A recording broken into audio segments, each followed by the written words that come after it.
This announcement is for those outside of the USA that wish to donate to the Eastern Security Network Fund that is based in the United States.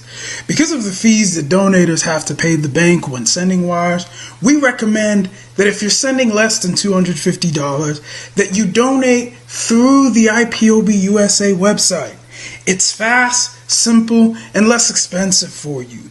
Go to our website, www.ipobinusa.org/donate.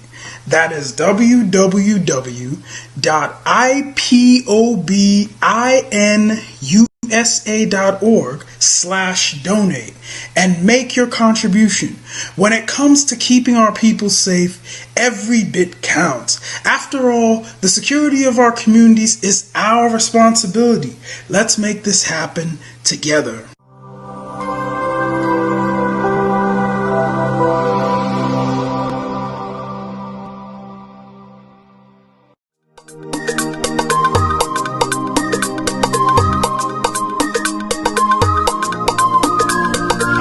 Yeah, Mr. Bella once again. Wisdom, heal it, come on, get up. Say Biafra will not last forever. They say happy up in no go stand. What did they know? What do they know? What do they see? What do they see? If you give me a gun, I will shoot them aside. If you give me a gun, give me a gun, I will shoot them aside. If you give me a gun, I will shoot them aside. If you give me a gun, give me a gun, I will shoot them aside. If you give me a gun, I will shoot them aside. No, no, no. Biafra will live forever. Oh yeah. Biafra will live forever. Oh yeah. Biafra will live forever. Oh yeah. Biafra will live forever. Oh yeah. Biafra will live forever.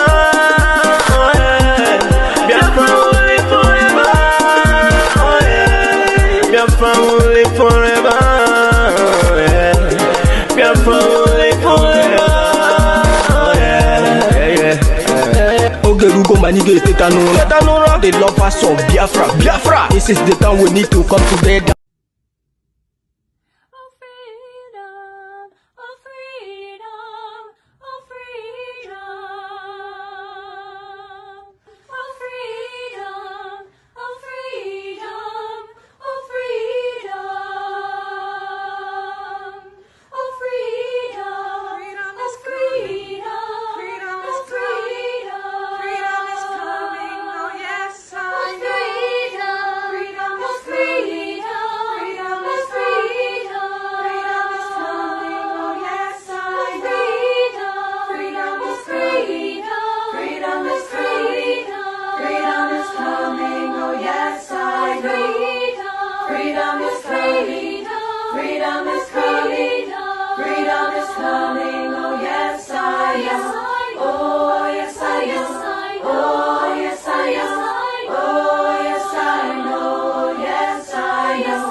Freedom is coming, oh yes I know.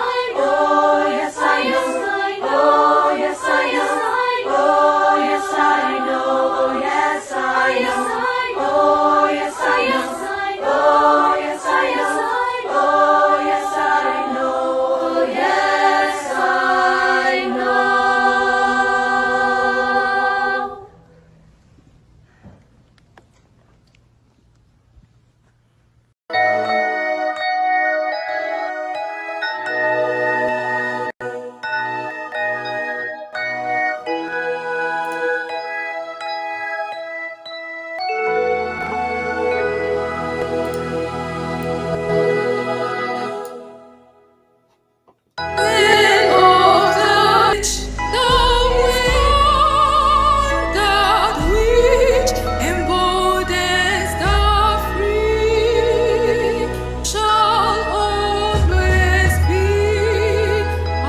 Great. Thank you, thank you, thank you, thank you. Welcome to this broadcast today. You are watching live and direct on Enter Biafra Channel 1. You are watching live and direct on Enter Biafra live streaming app. You are watching live and direct on YouTube. You are watching live and direct on other social media platforms. Today, we are here to brief you some of the updates. And today we are going to have a very special guest in our midst in the name of Dr. Allen. Dr. Allen is here to brief us and give Biafrans update about what is going on with the ICC, what is going on in international community, in addition to what other attorneys of the IPOB, Indigenous People of Biafra, are doing. The Bwgg group that is now battling or is about to battle the Nigeria state at the International Criminal Court. Today, they have come to give us update. Fortunately, we were supposed to have Jeff. Jeff was supposed to be here as well. But at this point, we have at least Dr. Allen. We have Dr. Allen White to give us this update today. And some of you who may want to ask questions, you may, we have very limited time. You may have time to ask your questions concerning the filing the application to the International Criminal Court against the Nigeria state. So I am going to, for those of you watching from Facebook, you know how we normally do it. So I'm going to switch over. Sandra Ogboy, thank you for your super chat. We appreciate you. I'm going to switch over now. For those of you from Facebook, please go to Enter Biafra Channel 1. Go to Enter Biafra Channel 1, Enter Biafra live streaming app. Go to YouTube and other platform where we are streaming live, because Facebook, I don't know, even when in this broadcast now, I have tried to see if I would come in with the Facebook to announce, at least announce the that we are live, but unfortunately we did not see that the live program is being streamed on Facebook. I don't know why. So even though we have quite a good number of people watching now, so all you have to do now is switch over to Enter Biafra Channel 1. See you there and be part of this program. Thank you. All right, thank you very much. Good evening, good afternoon, depending on where you are watching from. This is live broadcast, the 5th day of November 2021. And we call it the Historic Eve Day, or let's call it the Historic Eve, Election Eve, the Ghost Election Eve, or something like that. We are demanding the unconditional release of Mazi Nnamdi Kanu. We are demanding referendum. We are demanding release of all agitators that has been abducted, that has been kidnapped, that is now in the dungeon of the DSS and other security agents in Nigeria. We are demanding the release of all IPOB members that are being detained unjustly, illegally. We demand their unconditional release. Of course, if they wish, we are also demanding the proscription of indigenous people of Biafra before at least before we transit to the referendum of Biafra. Let me make it very clear for those of you who don't understand what we are saying. What we are saying is that the election in Anambra will not hold until Mazi Nnamdi Kanu is released.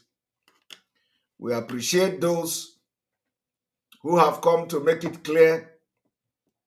The leadership, we appreciate them. But the people of Biafra, from what have happened today, decided already on their own that they are going to send a very strong signal to the international community. The signal to the international community is that it is referendum or no election. Let me tell you, we can't be afraid. We can't be afraid at the same time looking for the freedom and self-determination and emancipation of our people from Janjaweed people in Nigeria. We cannot. Issue is in global history.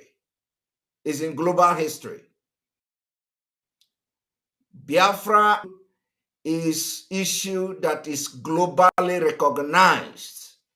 We fought war for 3 years with Nigeria. Millions of people died. Today, the children of those people, they're subjugated to all manner of degrading treatment and abuse. We are here today to finish what our forefathers, our grandfathers started. We are here today because when Nigeria war was declared, no victor, no vanquish, was warned by Daniel Effiong. If you do not children very well, they will rise up again against you. That is exactly what we are doing now. It does not matter whether the Nigerian government is labeling themselves terrorists. The world know that we are not terrorists. The world know we are fighting a just cause. And we are going to do everything to make sure we get our freedom. As I'm talking to you, war ongoing in Cameroon against Amazonians. As I'm talking, between South Sudan and Sudan, they fought war for 30 good years. They were not regarded as terrorists. Even the people that were regarded as terrorists in Afghanistan, we see the that America is giving them today to be recognized as a government. The condition is only for them to denounce Al-Qaeda. After decades, many years of wastage, America's soldiers killed, billions of dollars wasted, American weapons and everything in the hand of Taliban. Upon the fact that Taliban and Afghanistan is ranked #1 terrorist country according to World Terrorism, Global Terrorism Index. But it is completely a different thing when it comes to Biafra. When it comes to Biafra, we are being ruled by terrorist government. We are being ruled by some few people from ethnic group that are nomadic and very heartless people. And we say we are incompatible. We don't have the same cultural value system. And we say we are going to opt out of Nigeria. And for that reason, they proscribe us. Now we have been able to create awareness, global awareness, under the leadership of Mazi Nnamdi Kanu, the highest awareness in history of mankind, especially in freedom and agitation for self-determination. Biafra agitation have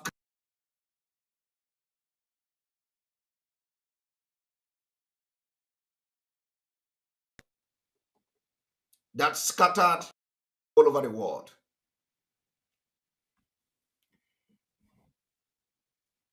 We are scattered all over the world.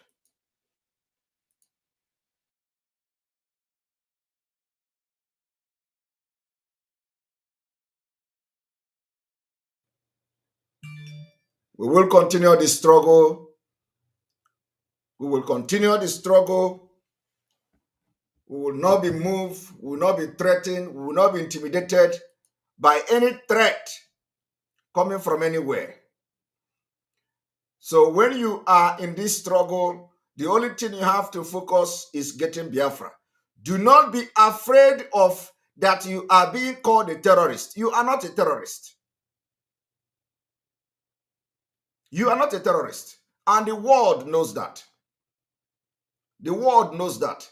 If we go into civil war today against Nigeria state, which probably may happen, if we go into civil war against Nigeria state for Biafra, who is going to call each other terrorists? Is it you? Are you going to be the one that will call terrorist or the Nigeria government?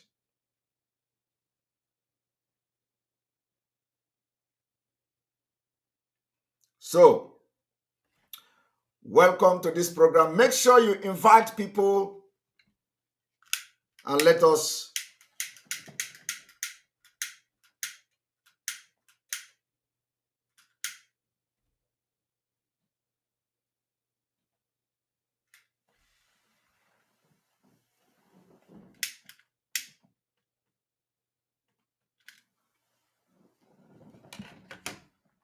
welcome. Now we are going to start what we have come to do this evening.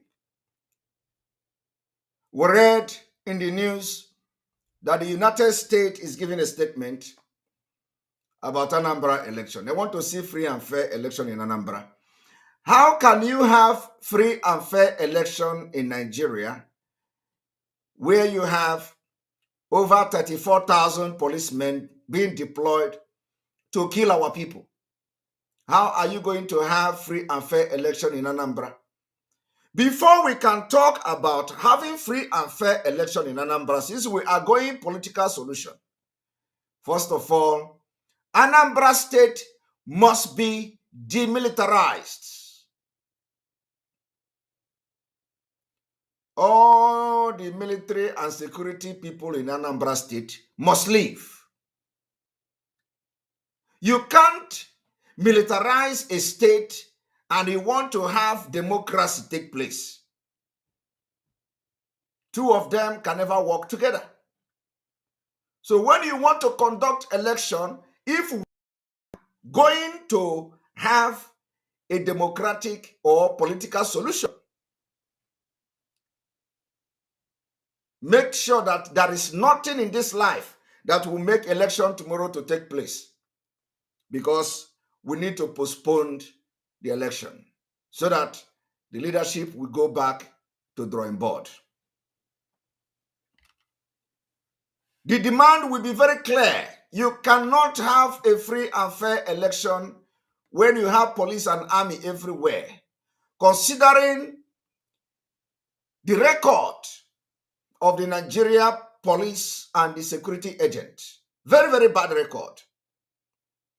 You can never have free and fair election.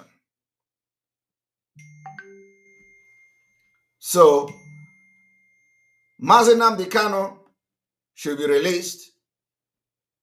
After that, after the release of Mazi Nnamdi Kanu, whatever he say is final.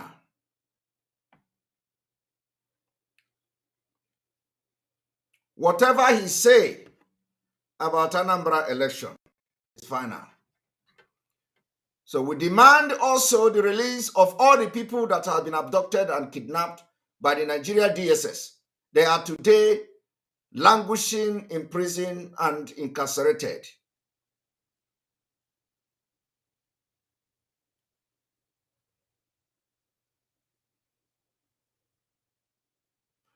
we are going to ask our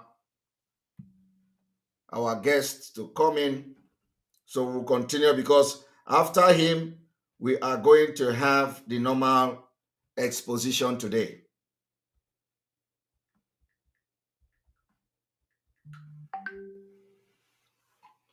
Make sure you hit the like button as you are coming. Those of you watching from YouTube, as you are coming, you are hitting the like button so that other people will understand that we are live and it will appear on their feed. Those who are using YouTube, who are watching from YouTube. Wait for Dr. Allen to join us. And on this note, let us go on commercial.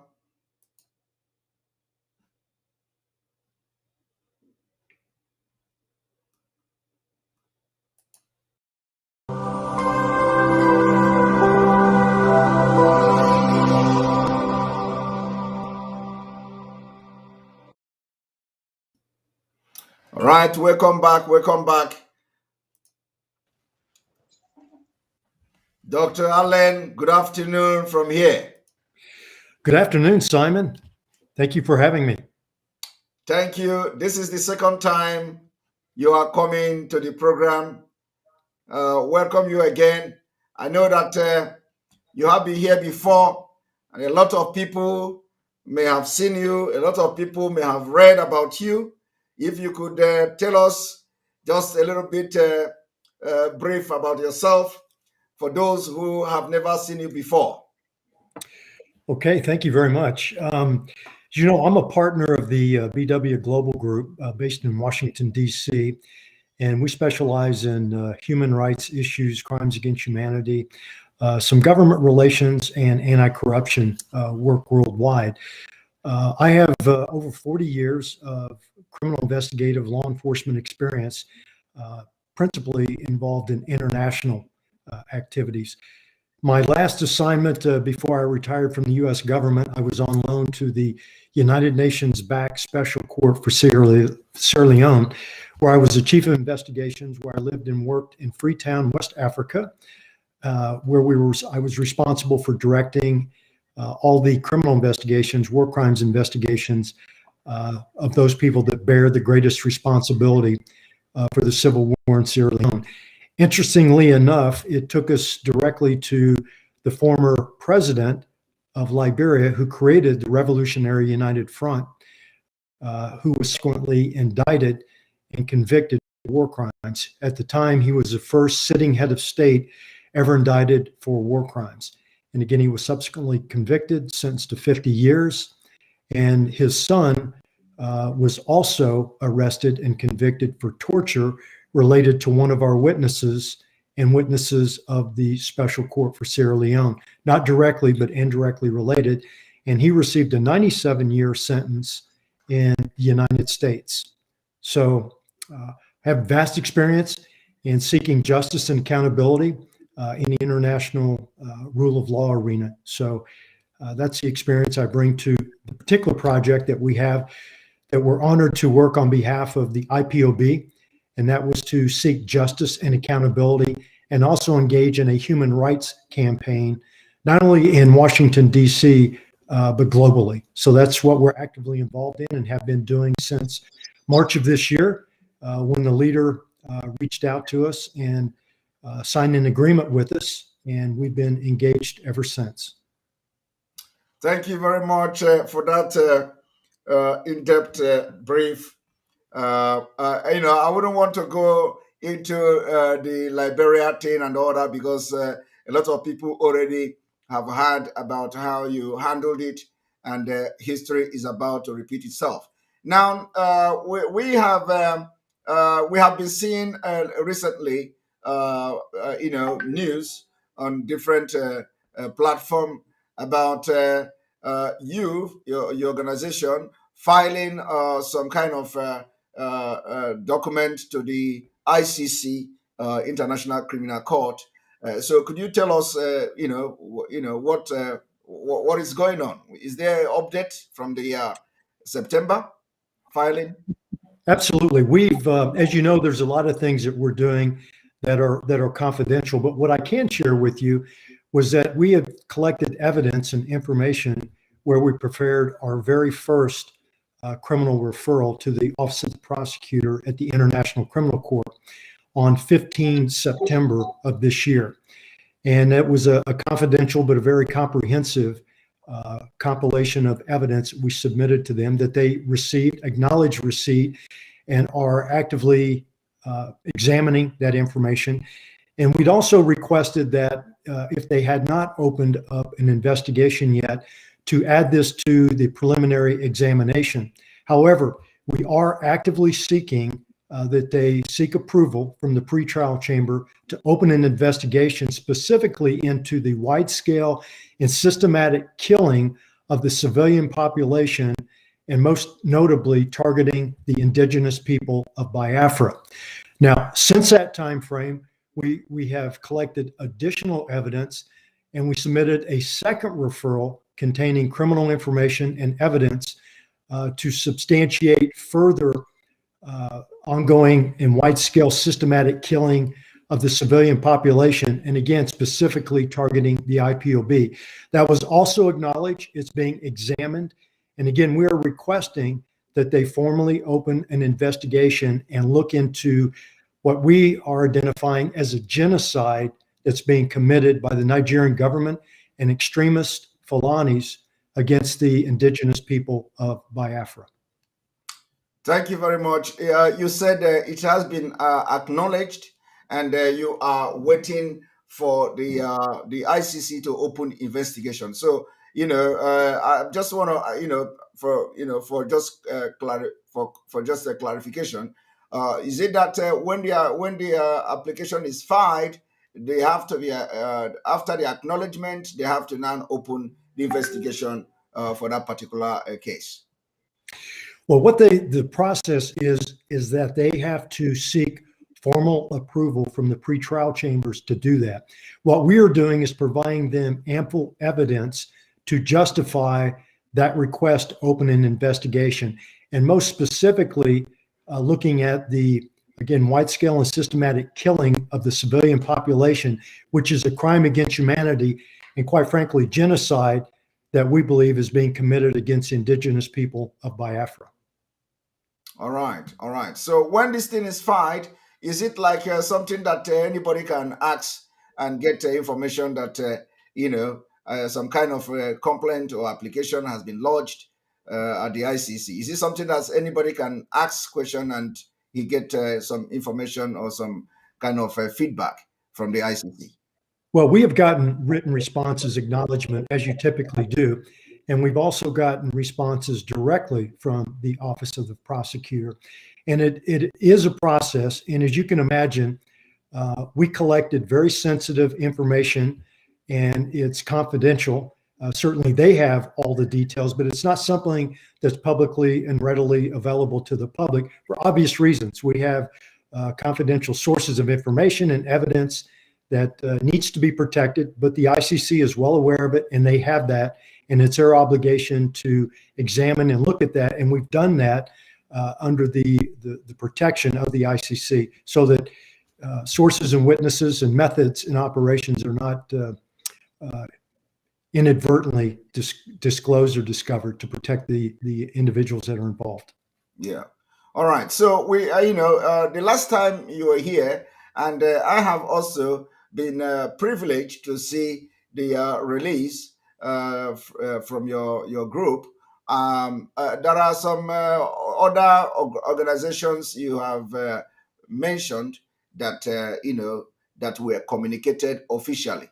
So could you brief us about them, like for the Committee on Human Rights at the UN and all that, and then also you mentioned about the United Kingdom. Let us take it step by step. Brief us about the Committee on Human Rights at the UN. What do you intend to get from them? Absolutely. This is a process, as you know. You have to educate people and make them aware of this. And this is it's a process, and it takes time to do that. So we are familiar with all the organizations that have an interest in jurisdiction in this. So in September, we had written specifically and made a complaint to the Secretary General in hopes that it would be elevated to the Security Council. Simultaneously, we provide a written notice to the High Commissioner for Human Rights for the UN in Geneva, and put her on notice, Madame Juria, of the circumstances and information to the extent that we could talk about in the first referral to the ICC. And we also notified the Foreign Office in the UK as well to make sure that they were aware. Now, this month we followed through because unfortunately right now, despite people that indicate that they go and are meeting with people, they are not meeting people in person. So the process is in writing. You can do it in writing, but we also like to do it in person. And unfortunately, the Office of the High Commissioner is not meeting. That entire office is not meeting people in person. So this is the recourse that we have for now. Certainly, when the opportunity presents itself that we can meet in person, we definitely want to follow up.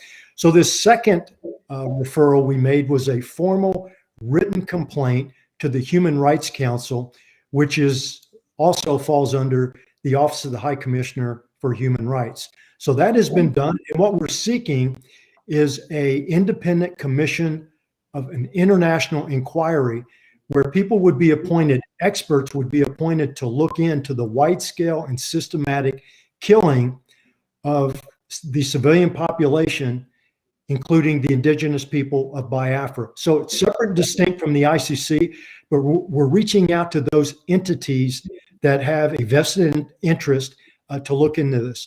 We also had submitted this again to the Foreign Office, a redacted version of the criminal complaint, which was acknowledged receipt and also forwarded to the appropriate offices in London and also in The Hague. So we are moving forward, we're making progress, and we are reaching out to the people that have direct responsibility, to include the US Congress.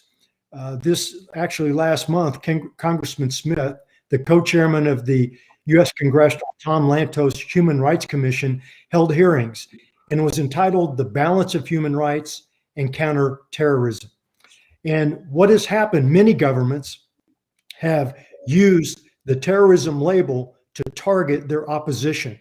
And there's been an abuse of this. And he specifically cites the Buhari, President Muhammadu Buhari, as being one of those that has pursued his opposition, such as the indigenous people of opposition, and using the prescription of terrorism as a form of repression. So this is a very significant step in the process where we're getting notoriety on this issue, and Nigeria is being brought under the microscope, particularly in the US with the UN and even in the UK. So we think we're making progress. And again, this is part of the human rights advocacy campaign, and also what the leader wanted us to do, and that was to pursue justice and accountability on behalf of the indigenous people of Biafra. So that's exactly what we're doing. Thank you very much for this explanation.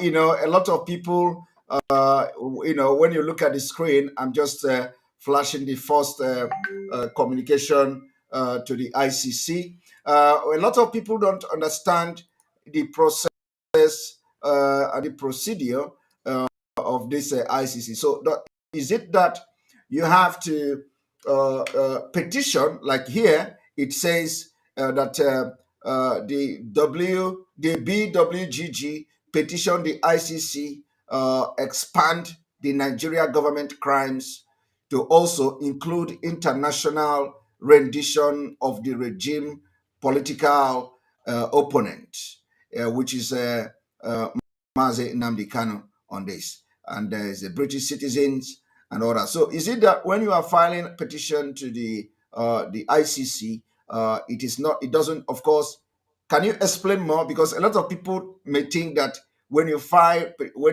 petition to the ICC, you are filing petition to ordinary court.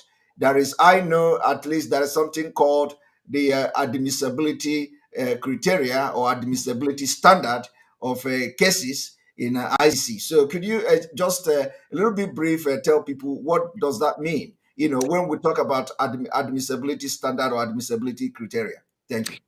Absolutely.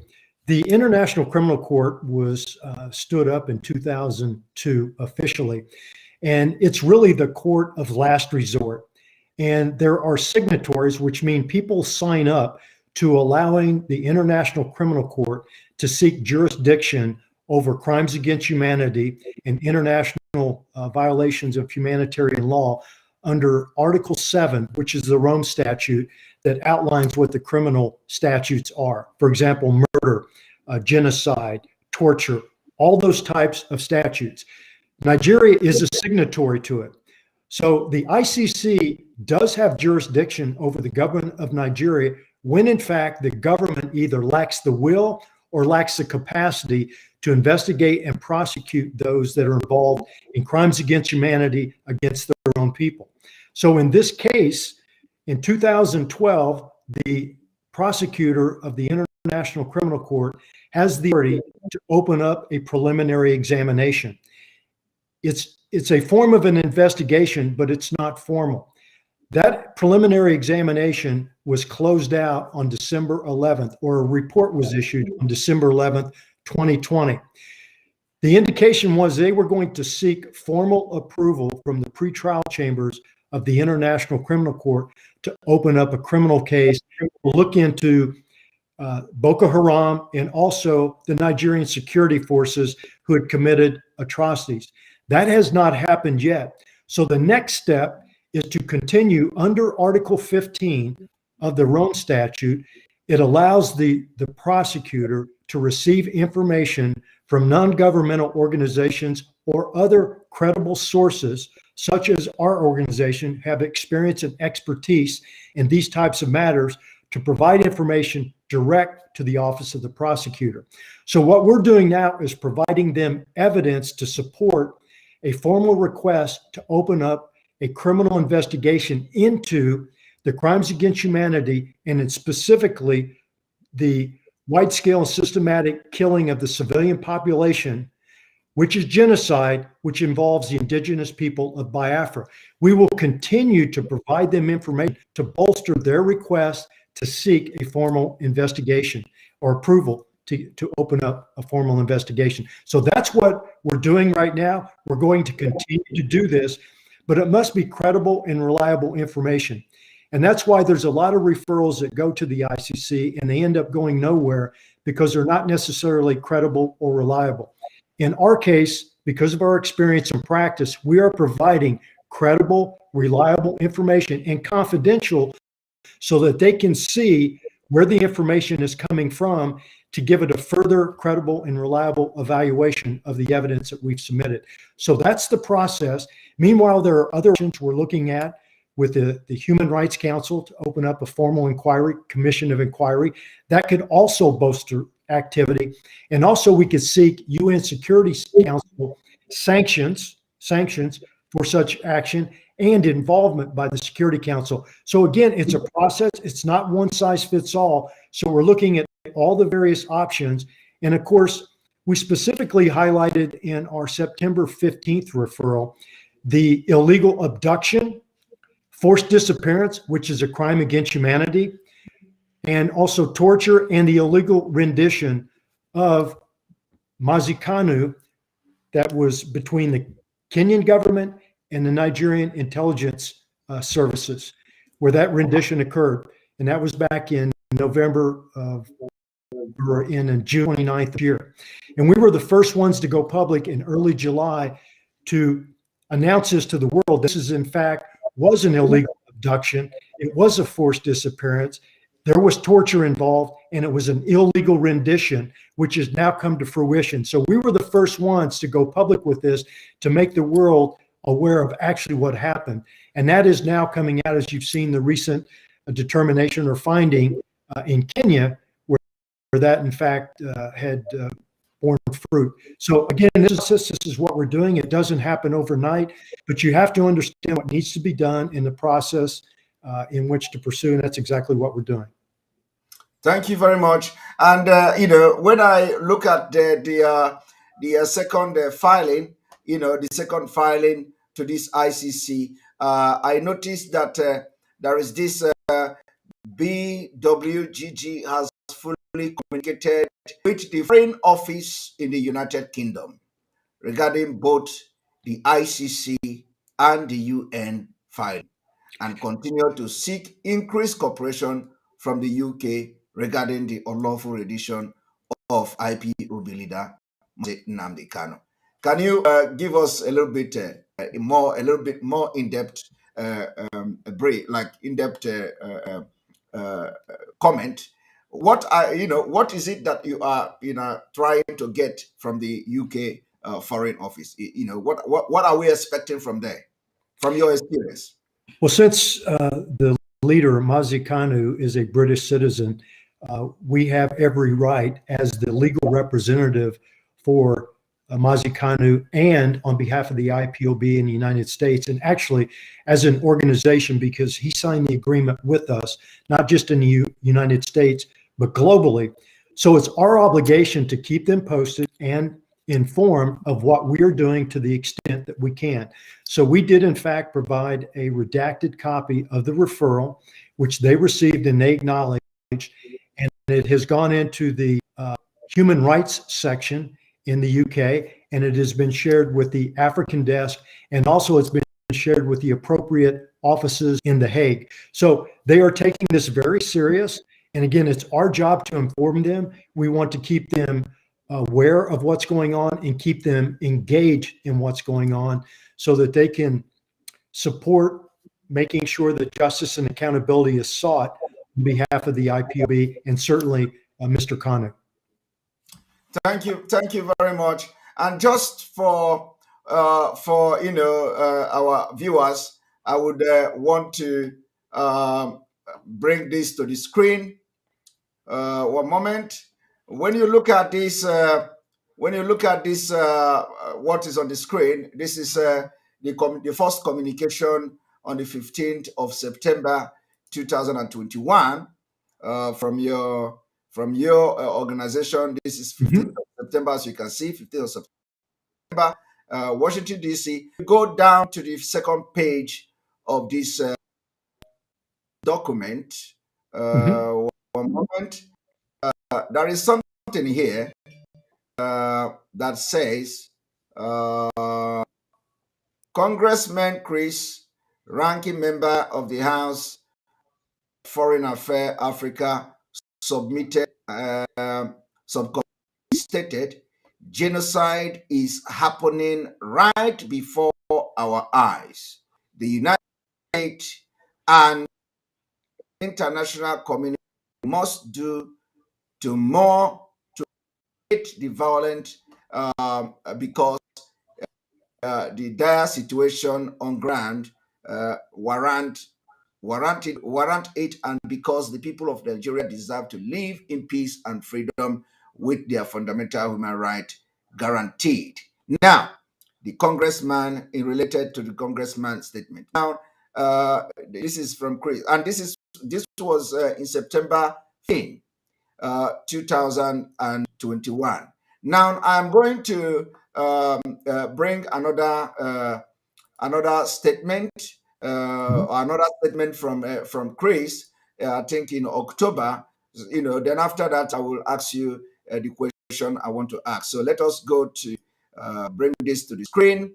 That was what I just read now was in September, and then going forward to October 2021.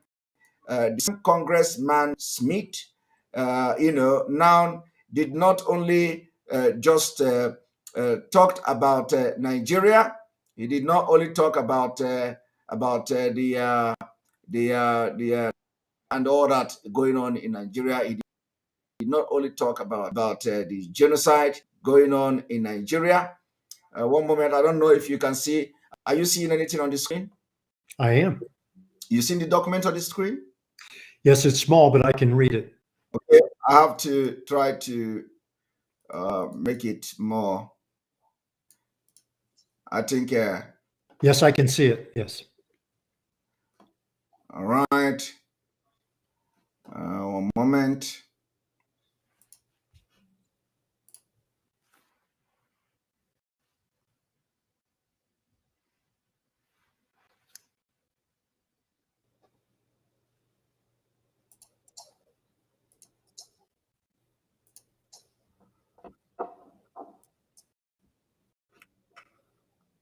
All right. So when you look at, what I've just read now, previously from September 15, during when you filed the first application to the ICC, and then this is now the Tom Lantos Human Rights Commission hearing, counterterrorism and human rights, striking the right balance, and this on Tuesday, October 26, 2021. And this is the remark. And in this particular conference, Congressman Chris made a very remarkable comment where he said, meanwhile, the government about group agitating for separatism, such as the indigenous people of Biafra or IPOB terrorists, and using this label to justify as a justification for repression. Now, this why I'm just. I think I have to read this from the beginning. I have to read it from here so it will make sense to people who are listening to this broadcast. Now, he said, we also see in Nigeria the selective use of counterterrorism to attack political opposition. Nigerians on a daily basis witness the impunity which so-called Fulani herdsmen, extremists who share an ethnic and religious ethnicity with President Buhari and the Fulani elect, which now dominate all key institutions in Nigeria, and it is also well stated, dominate all key institutions in Nigeria, attack predominantly Christian villages in the Middle Belt, state security forces which are obligated to protect civilians are at best indifferent or at worst allegedly complicit in the ongoing and sustained attack. Now, I before this is what is in your head probably, but I want you to pay a very very emphasis to this particular political opposition, where Chris now said here, attack political opposition. And I remember that in your first document that I showed, which you filed on the 15th of September 2021, this particular statement, the exact word, was in that filing. You may not know this, but I'm just telling you because I've just researched and scrutinized these two documents. I find out that in this particular statement from Chris, he used the exact word that that were in the document you submitted to the ICC. Now, going forward, he continued to say, meanwhile, the government has no qualm about labeling groups agitating for separatism, such as the indigenous people of Biafra or IPOB terrorists, and using this label as justification for repression. Now, I know a lot of people will be wondering why am I reading this. Why I'm reading this is that I have just connected the statement of Congressman Smith, which he made earlier, maybe I think after, that was September or so, and now coming forward to October, he is mentioning IPOB.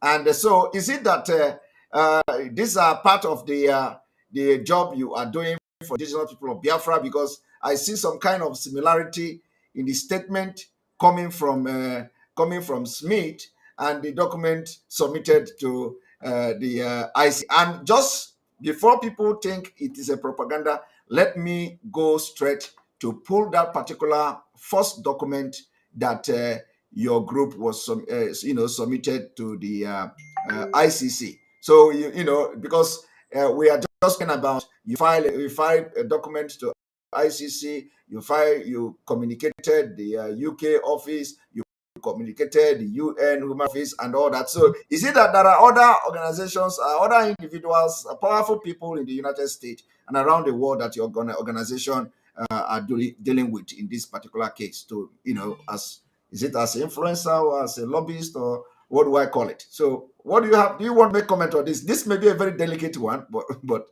do you want to make comment on this? No, it's this is part of our experience, is working with people that are interested in these matters and can make a difference. Congressman Smith has been a congressman for 40 years. He has been an advocate of human rights his entire time. He has been one of the staunchest advocates for human rights and seeking justice and accountability for people worldwide, and certainly Africa. And he's been the chairman of the Africa Subcommittee for years. So he's very knowledgeable of these issues, and certainly we collaborate with him on these issues. But since we've been engaged, we are known, we are respected, and we are educating them on what's going on in Nigeria. And certainly our client is the indigenous people of Biafra. We care about all people. We care about anybody that is being killed. But right now, our main focus is to make sure that we can reach out to as many organizations and people that have influence in addressing the injustice and making sure that there's justice and accountability for the indigenous people of Biafra. We seek that for everyone, but right now we're seeking justice for what is happening against Mazi Kanu and also the indigenous people, in larger part, the indigenous people of Biafra. So it's clear to see when you point this out, this is what's going on. Nobody else is being labeled a terrorist. It took almost 12 years to label Boko Haram as a terrorist organization. Why aren't the Fulani extremists being labeled as a terrorist organization? They are killing people every day, and they have for years. So why all of a sudden it took 3 days to label or prescribe the IPOB as a terrorist organization? Nobody else in the world recognizes them as a terrorist organization. They are an opposition. And when people are getting killed, they resist, they fight back. So that's, if you want to call that a terrorist organization. Let me just say this too. When I dealt with the special rapporteur before she left, she said when she was over in Nigeria, there were human rights violations on throughout the country. It was, where do you start? One thing that she left in my mind, and she indicated to me that the IPOB was one of the largest opposition groups and seemingly effective opposition group in Nigeria. So that's been my judgment and my observation, not just mine, but others, that designation seemed to be more political than it was based in fact, because there are other organizations that are killing people on a daily basis over there. We've seen it, we've documented it, and we've reported it. Amnesty International has documented this. They issued a report in August of this year documenting this. So this isn't just BWGG, but our job is to educate, inform, and seek justice and accountability for the indigenous people of Biafra, and that's what we intend to do, and that's what we are doing. Thank you very much. And then,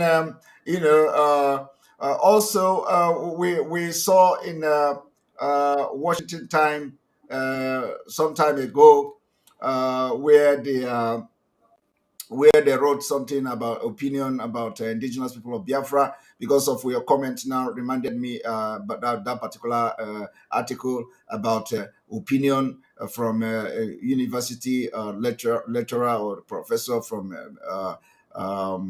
one of the university in the United States.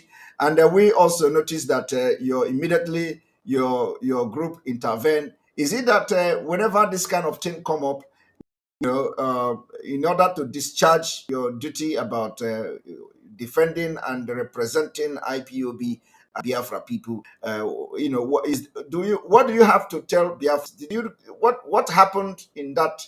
Because I have a document which you communicated to that university, and I have the document here. So did you have it? Did you receive any communication or anything like that from them? And We immediately contacted the editor. We did not hear back, but we immediately responded in writing, rebutting that. This article that came out, there was what we thought a lot of misinformation, and our job is to provide the facts and the truth, and that's what we do. So when something comes out that is seemingly inaccurate or false, at best misleading, it's our responsibility to respond to that. So we did.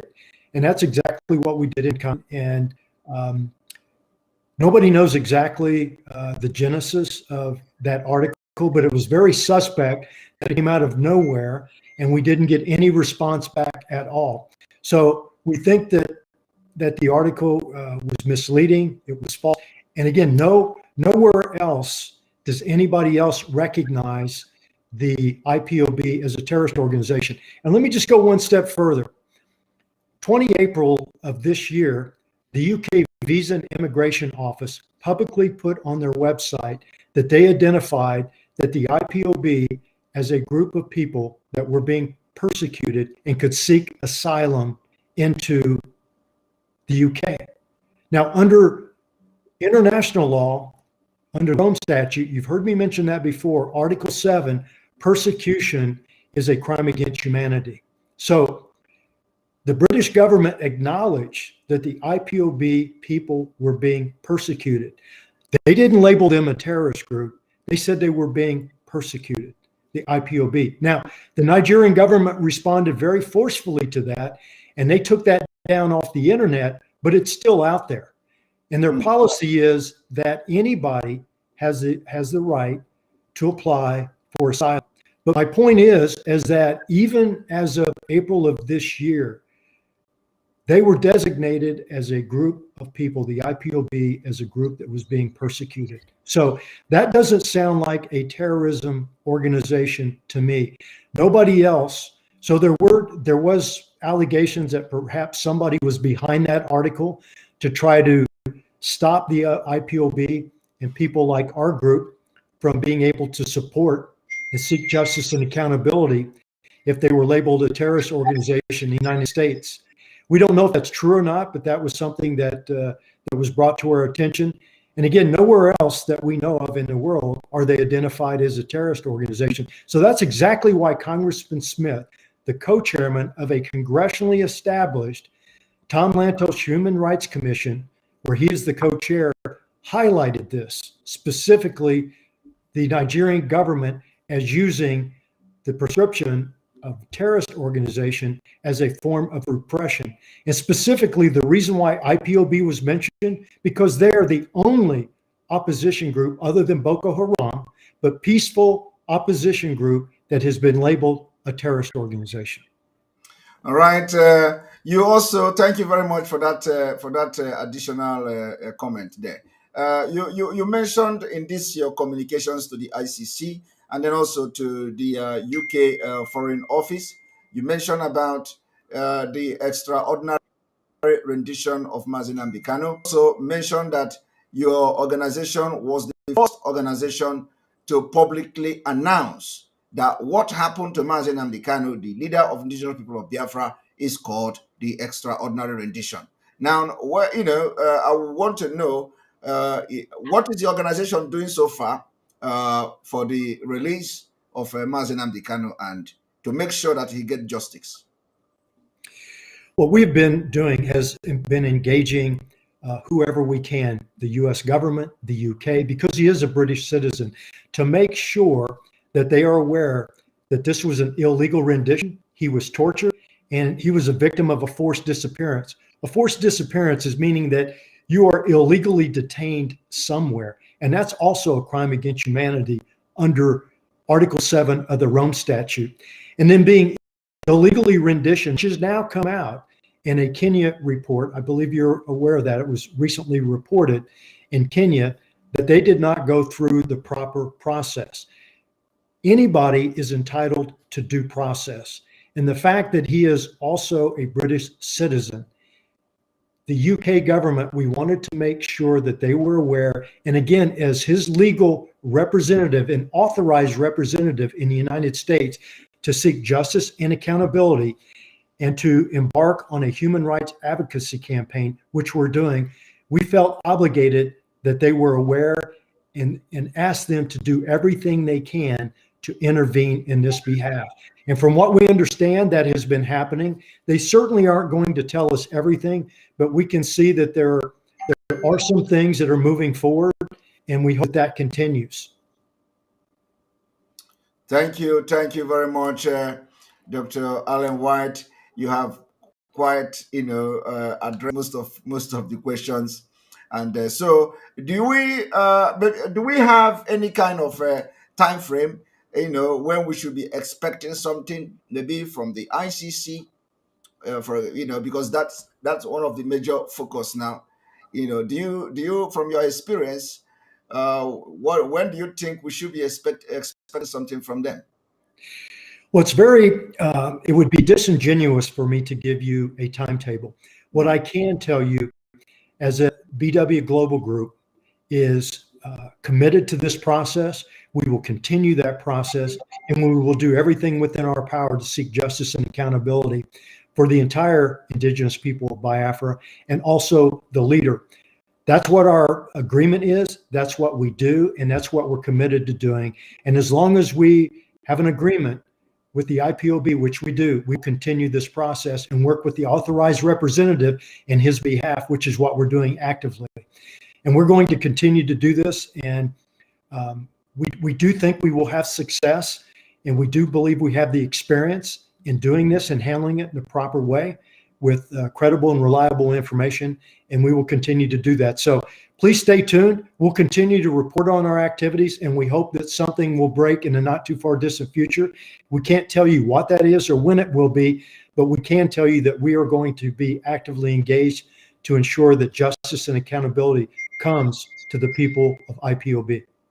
Thank you very much. And thank you for being part of this program today. I will be contacting you in the nearest future if the need arises to also, if there is a need to constantly brief Biafrans or dead Biafrans or what is going on, because where we are now and what is going on. Our leader is still incarcerated. People are too desperate to know what other groups and or the people we have engaged are doing and all that. So I will be contacting you in the nearest future to also give us an update if there is update as at then.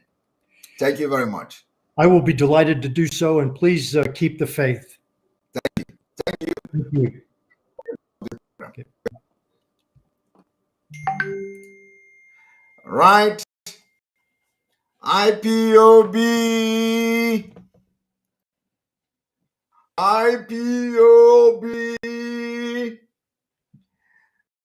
Welcome back. We are fighting this battle from all corners. We are fighting the war all around. Everybody, we are fighting all around the war. And that is why the zoo is shaking. That is why I fought Hamiri.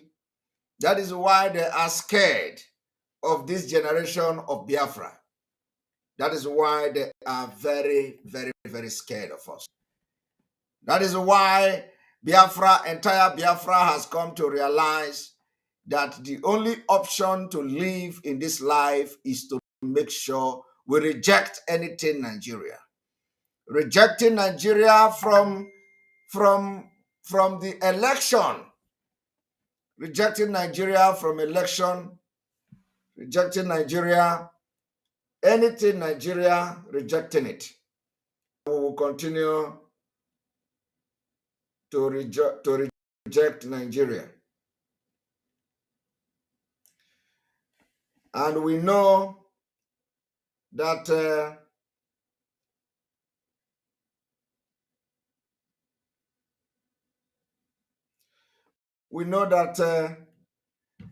what Nigeria has done to our people, you can imagine. In those days, they say, oh, northern Nigeria is having a problem. What is the problem in northern Nigeria? They say they are smoking gum. Gum as drug. They say they are smoking sniper. They are taking sniper. They are taking this. Today, Fulani have succeeded in bringing what they call mpirimiri. Is it mpirimiri or something? In Biafra land. And our people are falling victim. Our people are falling victim. The political leaders, all the people, all the leaders in Biafra land that are giving you hope. We are going to do this. We are going to do that. They are watching you. They are watching you dying. They are watching our youth being destroyed with something called Mkurumiri. I don't know how many of you. I'm going to have a special program on this. I am going to have a special program on drug called Mkurumiri. Let me tell you, this is the last stage to destroy you. The last stage to destroy Biafra. Biafra youth. The last stage. Let me tell you people, if you do not sit at home to make sure that this election in Anambra don't hold, you will be destroyed. These people have gone far in destroying us. Do you know that? Let me tell you how they did it. After the Biafra war, they gave you 20 pounds. 20 pounds to go and start your life. And today you are proud. You are saying, oh, Biafra people, we survive with 20 pounds. We are going to survive. It helped us. But then it was a systematic mechanism to destroy us. And it is working. Oh. It is working. It has the positive side and it has the negative side. But the negative side is much. No. Negative side is much. The negative side is that they push you into hunting for money. Hunting. Ichuntego. It is only in Biafra land that you have some Ichuntego. I don't know whether any other nation have anything like that. Hunting for money. Ichuntego. Do you know how they did it? They succeeded in making sure that in Achuntego, they make sure that now every Biafra man in Achuntego, they did it. So that tomorrow they tell you, Igbo love money. Igbo love money. Biafra love money. It become a symbol of Biafra people. Igbo love money. Today, the people that love money, they are not the most corrupt. They are not the people that have looted Nigeria. They are not the people that their money are being repatriated from Switzerland, from America, from London. Abacha loot is still coming. Abacha, after how many years he left this world, his money is still coming back from Switzerland, from America, from London, from Germany, everywhere. Abacha money is still coming back. But they were calling you the people that love money because they gave you 20 pounds. to shape your future. After shaping your future today, you are hunting for money. Unu bara ya afa ka ihe chọọ nta ego. Ewelu $20 and multiply ya into 2. Ka achọba nta that nta ego a na-achị na achọbago nta ego a. What did they do? They have come to crush the economy. It is called economic jihad. Economic jihad. As if that is not enough. After Kahana Chuntego, as if that is not enough, after Kahana Chuntego, they are now telling you that we are going to destroy the Biafra economy and we are going to take over their businesses. You watched it, you listened to it. When Yerima Shetima was discussing with Kunle, say what they can, what can they do to destroy these people? They say Fashola did this, didn't give license to anybody to sell drug. Now they have succeeded in injecting hunger into Biafra land. It has never been like this before. Apart from the war, we have never been this bad. That Yendu Gunaya, the problem that is in the northern Nigeria where the Fulanis are doing everything, the problem of drug is now in East, is now in Biafra land. Our youth are taking drugs.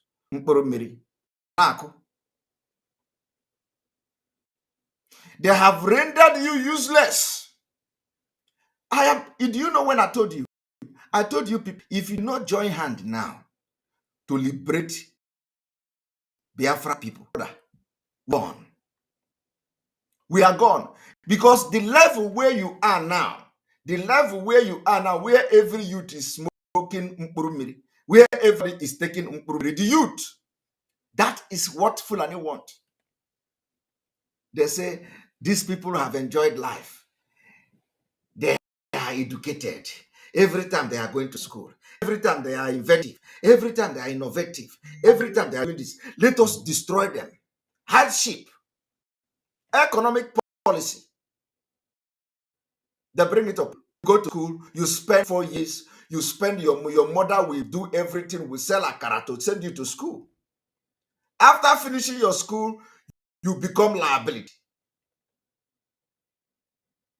Do you know what the Northerners they used to sell their people? Shoe shiner. Shoe shiner. Shoe shiner. Your mother will spend hundreds of thousands, if not millions, to send you to school. To send you to school. There is no school you are going to go to Nigeria today that you don't spend millions. No school. You are going to live in either boarding school.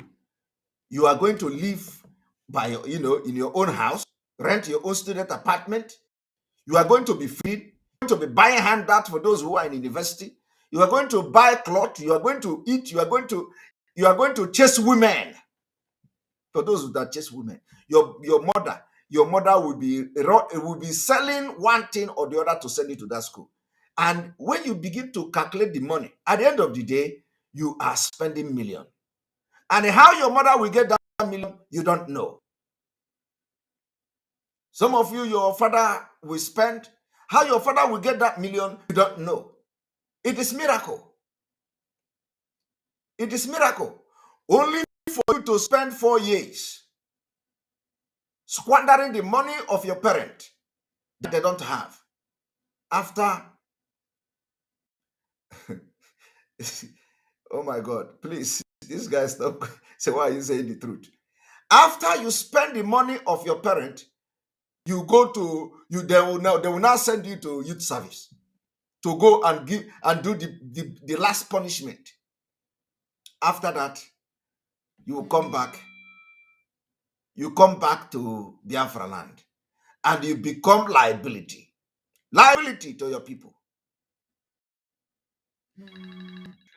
You become liability to your people. Hello, I know I'm live.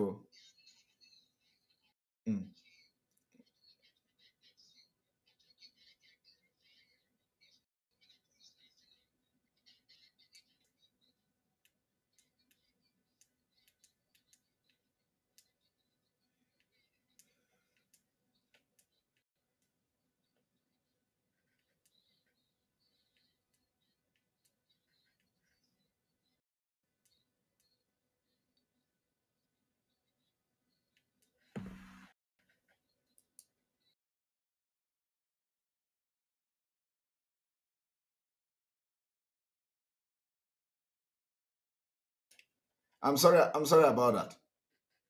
Now, after that, you are going to be liability to your parent. In Angogo, before you know it, they want you to start taking mkpurumili. Whatever that means. The thing abatago, it is no longer Fulani. They have succeeded in frustrating you. They have succeeded. Because what is happening now is something that has never happened before. We must stop it. We are going to stop it. Because it is not in our culture to bring something called Mkpurumili. Whatever that is. Where we hear those kind of stories is in the north. We hear them in the north. Go and look at the documentary of the northern Nigeria where they are smoking gum. Gum. They smoke gum. We were laughing. Oh, they were smoking gum. Oh, look at the Fulani, they are smoking gum. Today, they have succeeded in bringing frustration, depression to you in Biafra land. And our youth are smoking it. It is not funny. It is not funny. Do you know how we are going to be fighting this thing? We are going to wage war. War against Mkpurumili or whatever. Anybody you see selling that Mkpurumili, hi. In fact, anybody you see anywhere in Biafra land selling Mkpurumili, bring him down. Bring him down. Anywhere you see anybody in Biafra land selling Mkpurumili, that thing they call Mkpurumili, treat him like a criminal. Treat him like a criminal. Treat him like Fulani. Treat him like the herdsmen. Any place, anywhere in Biafra land you see anybody, kepu selling Mkpurumili, treat him like a herdsman. They are worse than herdsmen. We can't allow it in our land.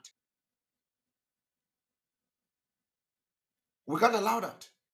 The people that brought this thing are people from Ogbawusa, from Amawusa. That's where they bring it.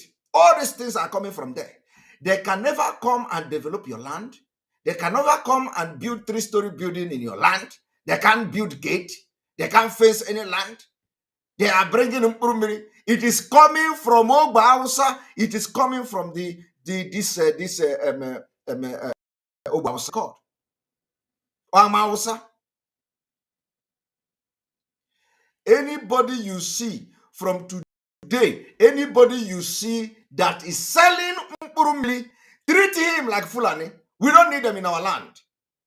If we don't do something now, this is going to be the biggest problem. And let me tell you, the people that are bringing this thing, they are in Amawusa. Amawusa people, they know what they are doing.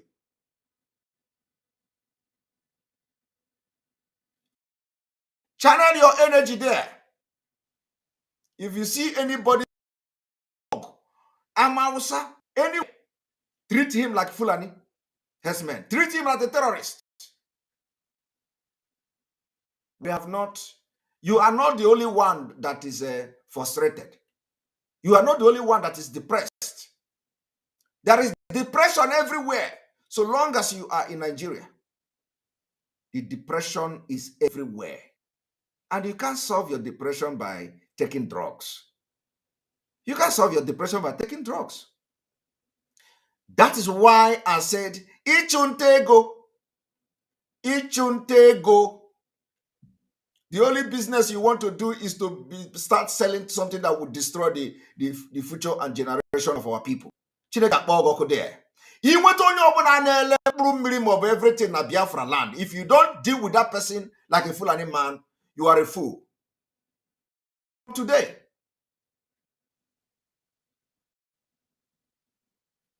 let us start setting example It is not order for dictator. This is not about dictator. It is about what we call citizen police.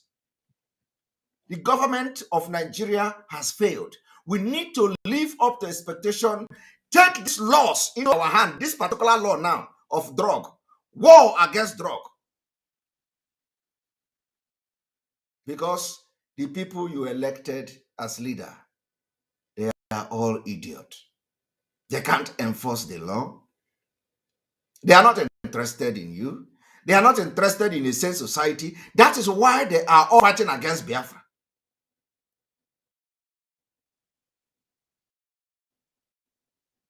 That is why they're against Biafra.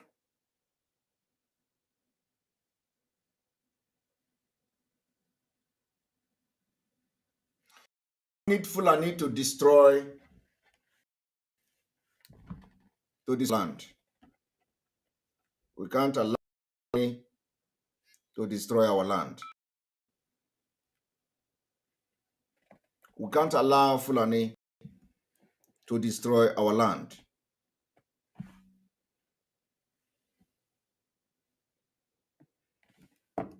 We can't allow Fulani in our land. So see,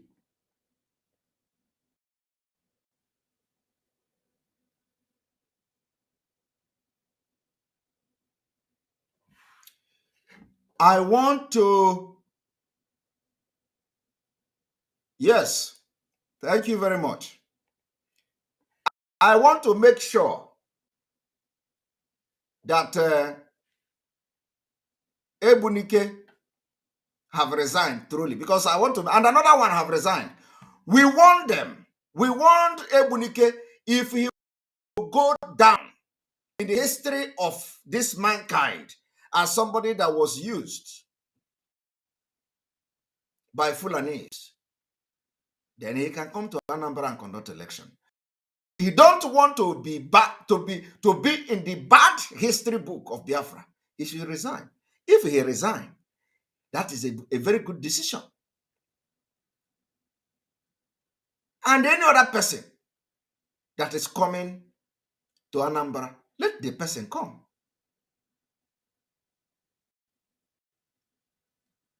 But if he did not resign, because this can be a fake news, you can never know.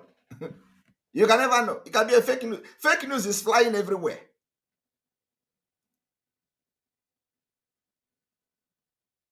But the best thing, if he did not resign, I don't know, because news is flying everywhere. So if it is fake news, nobody knows, because a lot of people are carrying fake news everywhere. A lot. So go and check. Did DIG Ebunike resign? And another person appointed, did he resign? Let us confirm and verify it.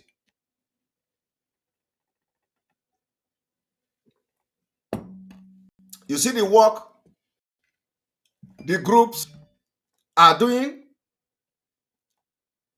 And before I forget, Alan also, the man you just watch on my program now, also was about to, it should be in because I didn't ask that question to him.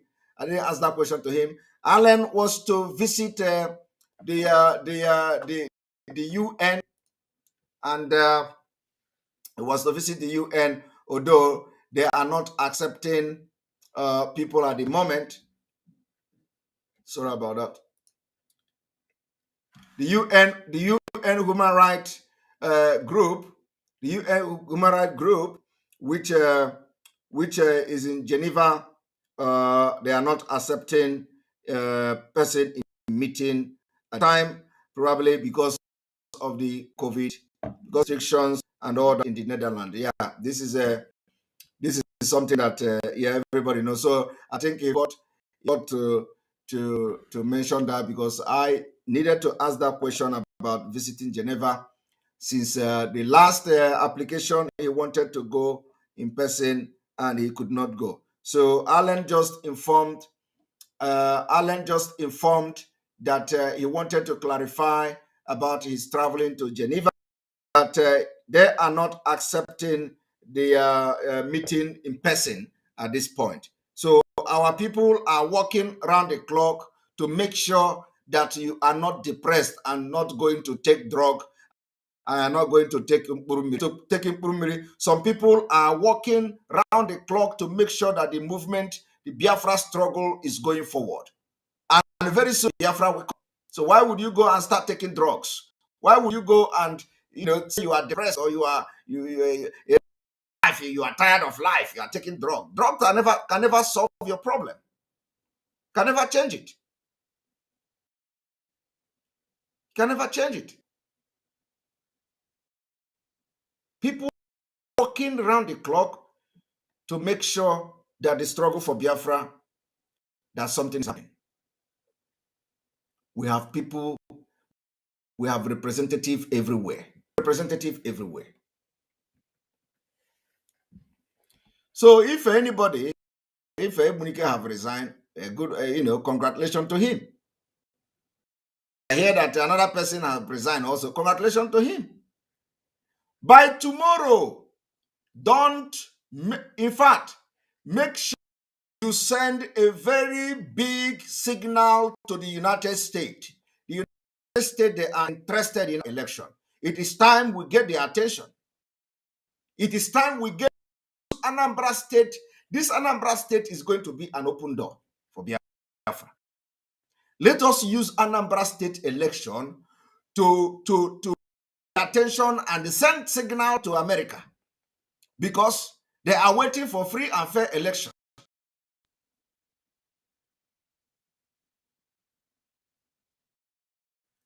Somebody say, I'm sorry.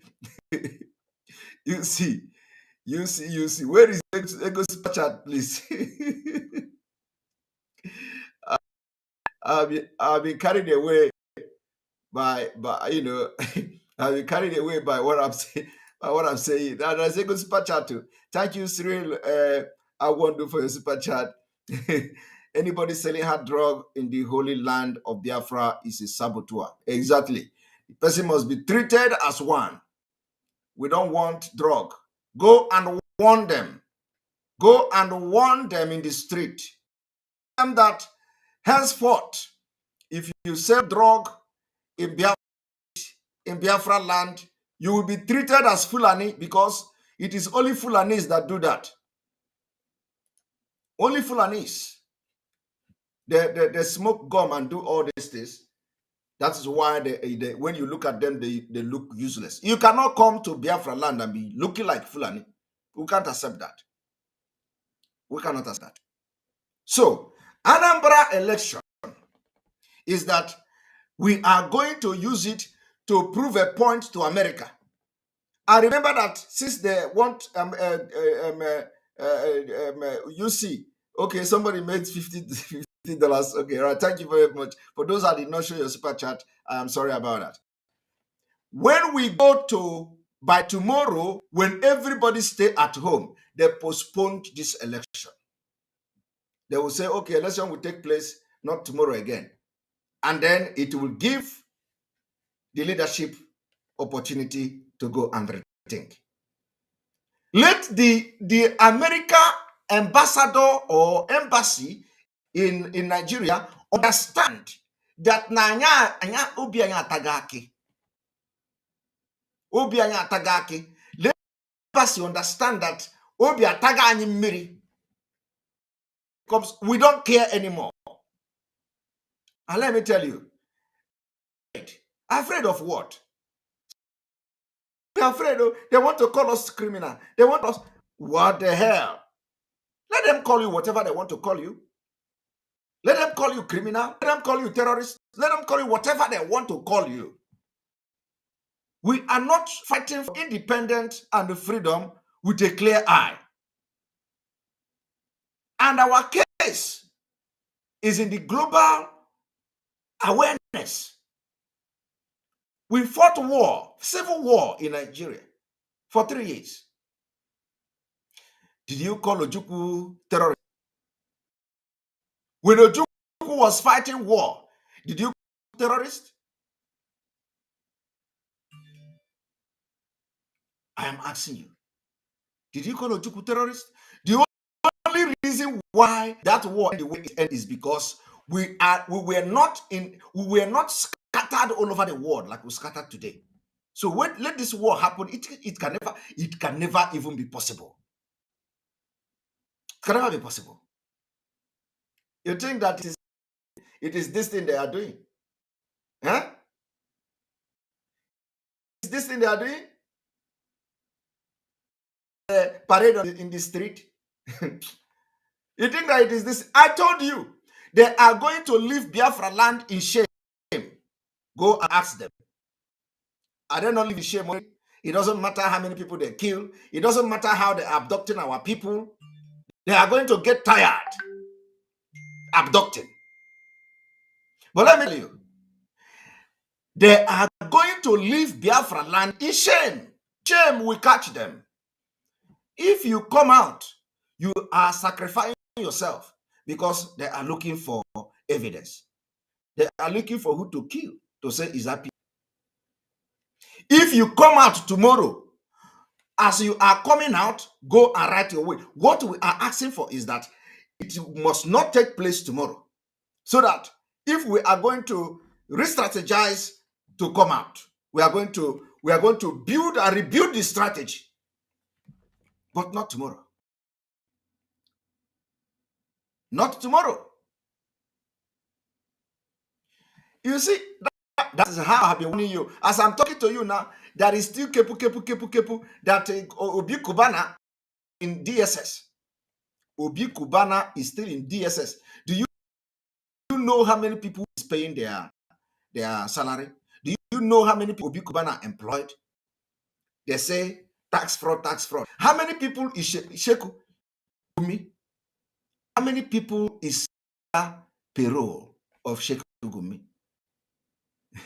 The people that are shooting gun and pump action. No, they don't even use pump action. Pump action is they don't use that kind of gun. But Gumi is waxing stronger, threatening Nigeria. But Obi Kubana is still. You see one thing about this Nigeria, evil people. When you see them, they will carry news that is lie, fake. They say Obi Kubana is out. Why I'm talking about Obi Kubana is because I warned him on this program. And if I summon the courage to warn him on this program, which is not even about Biafra, but because of the message God gave me, before and also I don't use God. God asked me to warn him on this program. It is not the first time, but the message is there. I warned him the first time. I warned him the second time. He didn't listen to me. Today, I am hearing that he is still in EFCC.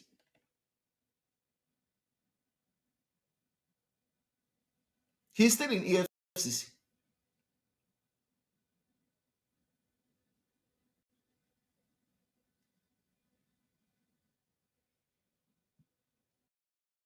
And there will be, I know as I'm talking now, somebody will ring in one of the friends. Come. Simon Ekpa is talking about Obi Kubana. I warned him, and that warning is there. It is still valid. He didn't listen. Today, they have come for him. And let me tell you, they are not going to stop. First of all, they are going to ground him for Anambra until Anambra election is over because they think there is something he can do in Anambra. Until Anambra election that is never going to take place is over. I warned him. He didn't listen. Even friend with Abakari. Is it shocking you? Okay, let me even review something that is going to shock you. Do you know Obi Kubana? I warned Obi Kubana. Now, let me shock you now, because Obi Kubana will not know this I'm going to say now. Do you know what happened? Do you know what happened? I will send this particular video I'm about to say now to his friends. Do you know what happened? You want to know? They are looking for the downfall of any Igbo man.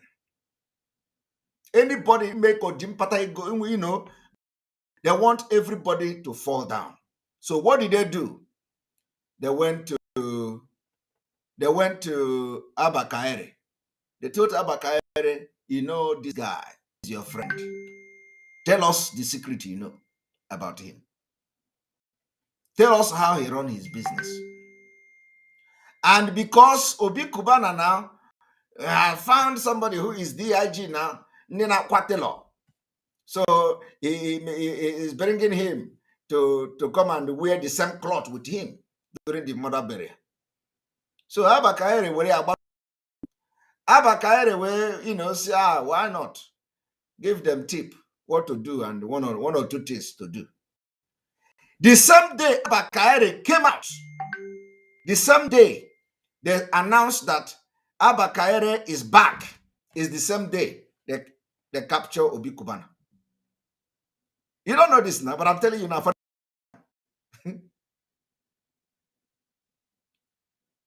So, Unyobona Jili Iria Gwezayono now. Obi Kubana and his friend will use their tongue now to count their teeth. That the same day, the announcement of Abba Kaere restatement is the same day they capture Obi Kubana.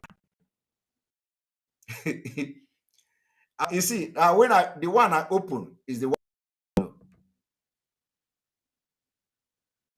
and I will not go deep.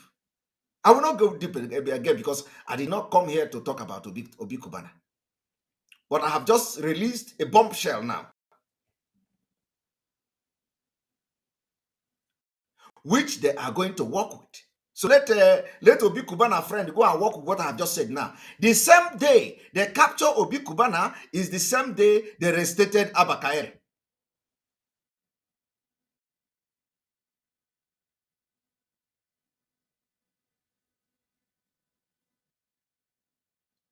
Go and work with that.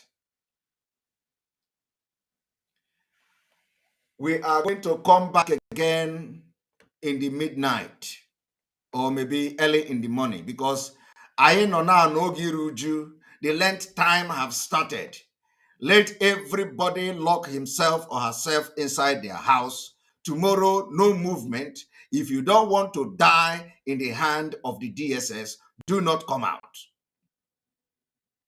Do not come out. Why we are doing this thing is that we don't want to lose anybody.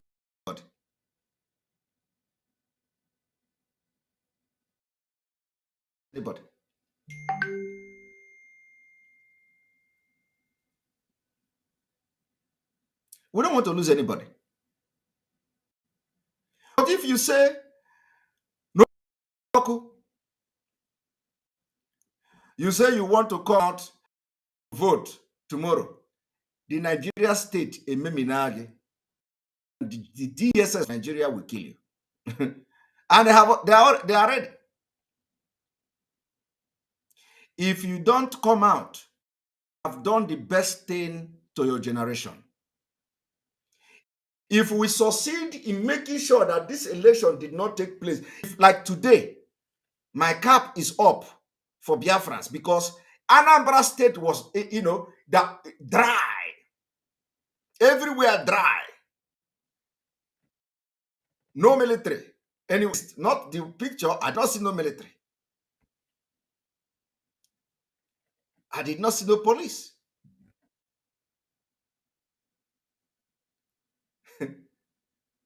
I did not see no military.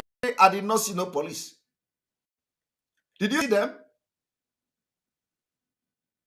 Did you see them? Let me tell you, we are not afraid of anything. We are not afraid. We are not afraid to fight for this freedom. We are not afraid. Let them call us anything they want to call us. The world knows that we are fighting for freedom. And by fighting for freedom, we are going to employ every tactics that is possible for us. Because we didn't just start yesterday. Biafra did not start yesterday. That you will say, oh, the people, the global village or the world don't know about Biafra now. So let us create awareness first. We have created awareness. We continue to create awareness. That's why this Don Alan have come today to tell you something.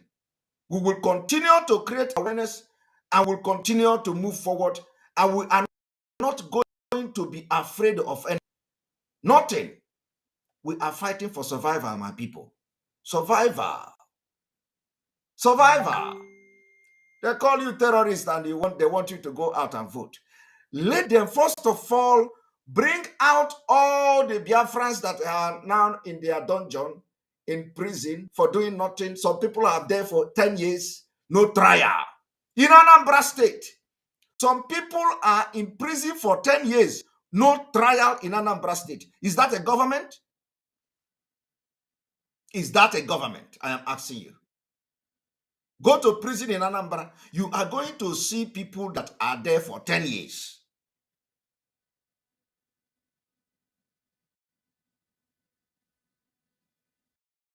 And then under that kind of government, under that kind of state, you want to conduct election. Upon that, you have the people and you afford them to come out. Let them come and take you out of your house. Let them come and take you out of your house.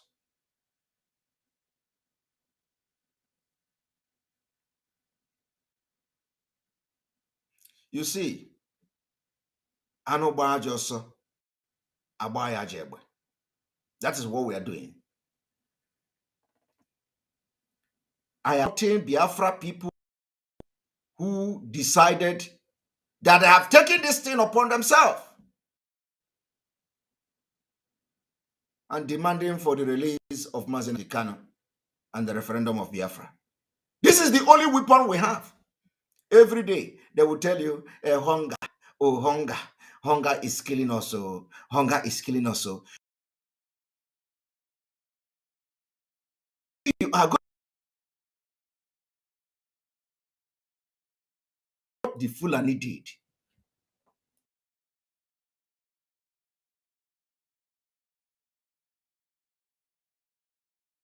That is what the Fulani did.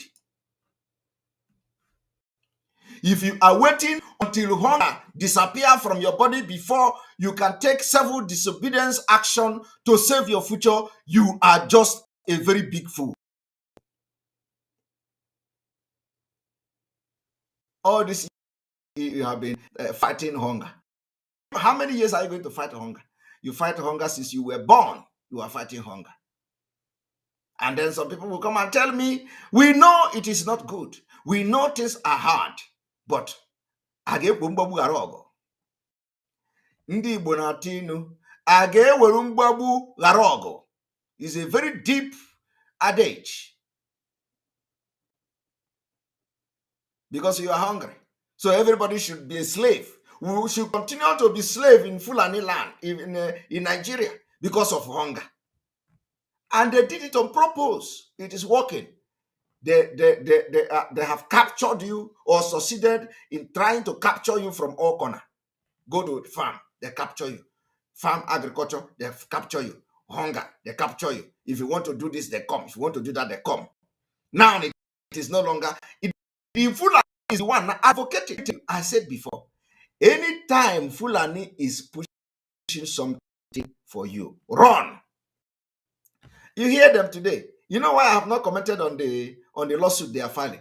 You hear them today, they say, we are filing for the Igbo people to leave Nigeria. And when you ask them, who are the Igbo people that they are filing to leave Nigeria? They tell you the 5 eastern states. They tell you, we are fighting for the Igbos to leave Nigeria. Ask them, who are the Igbos to leave? They tell you the 5 eastern states. Who? Fulani, Northern group. Because they can never fight for the right Biafra territory to live. They can never do that. That's why I say, in this life, any day Fulani do something for you and they are fighting for your right, my brother, that your right is incomplete. It's cheating you. You know that it is the biggest cheat ever. Fulani can never fight for your right. So when you hear them now, they say, oh, there are 5 cases in the court. They are taking the government to come and give them Biafra, come and give them. Ask them, what is the map of the fighting? They have taken the Nigerian government to court. Ask them. Do you know what I will tell you? We want Igbos to go. When you ask them who are the Igbos, they'll tell you 5 states. Now, let us even assume that they want Igbos to go. Are the Igbos only 5 states? Don't they know Igbos are in Calabar, Igbos are in Cross River, Igbos are in Akwa Ibom, Igbos are in Benue, Igbos are in Kogi, Igbos are in Benin. Do they know where Igbos are? Let us even is Igbo. But you know what? They are not going to do that. Any day they do that, you know that something is wrong. You know that heaven, the world have ended. And that is the last thing they will do. So they'll rush to go and file case in the court. Allow Igbo to go. Ask them Igbo. They say 5 states. I tell you, Fulani can never fight you. They can never do anything. And any day they praise you, run. Know that you are doing something against your people. Any day Fulani is praising you, my brother, you are something wrong for your people.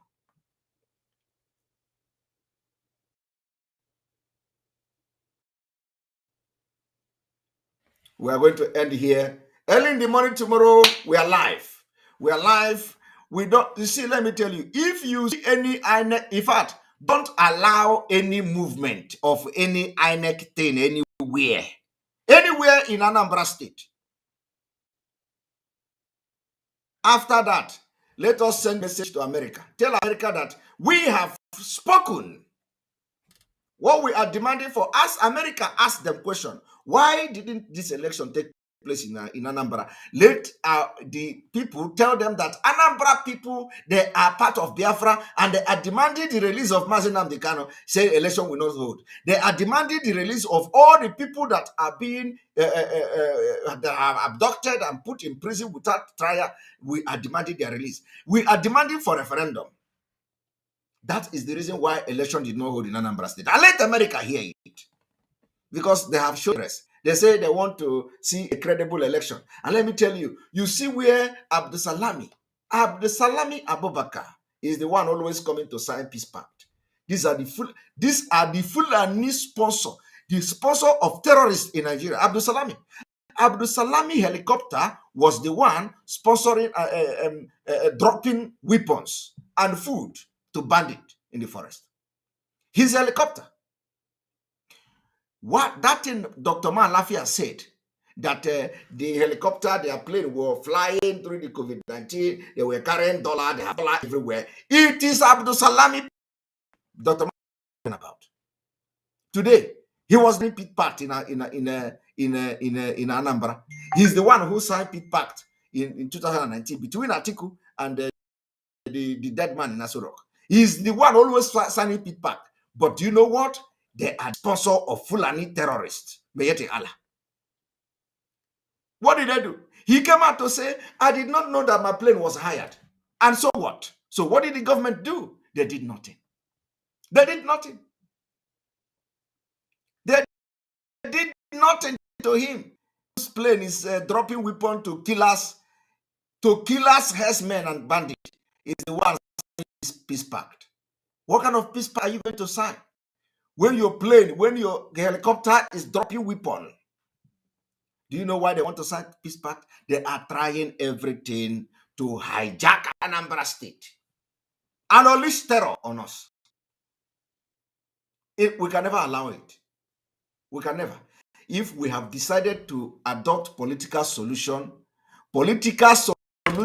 must be defined. Defined to people of Biafra? Is it a political solution that, okay, let us allow them to hijack Anambra and then let us go to Aso Rock to tell the ghost man to release our leader? Let our leader first, because we know how to act to lie. Let them release our leader first. Why should we be agreeing to people that we know? Is it not the politicians that we know? Politicians that will come and promise you during campaign? How many of them has ever fulfilled their promise in campaign?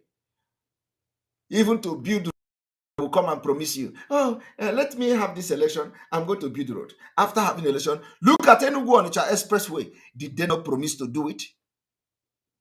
And today they are promising you, we are going to meet Aso Rock. Let them go and meet Aso Rock and tell us what they have, what they discuss with Aso Rock. Let them go and meet DSS and tell us what they discuss with DSS. We're not ready for that nonsense. Telling us they are going to release him. They are going to. We are not. We are going to. We are no longer interested in. We are going to.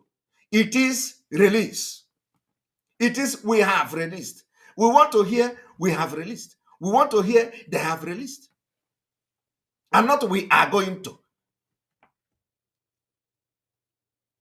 And I know that it is not, some people will say, I don't love, do I love the Mazi Nnamdi Kanu more than the family? I may not love him more than the family. But onye n'uche ya, uche bụ akpa, onye na nke ya. What I'm doing may not be that I love him more than the family. I agree. But this is not about family. It's about the leader of a nation. My hope of this Biafra is there.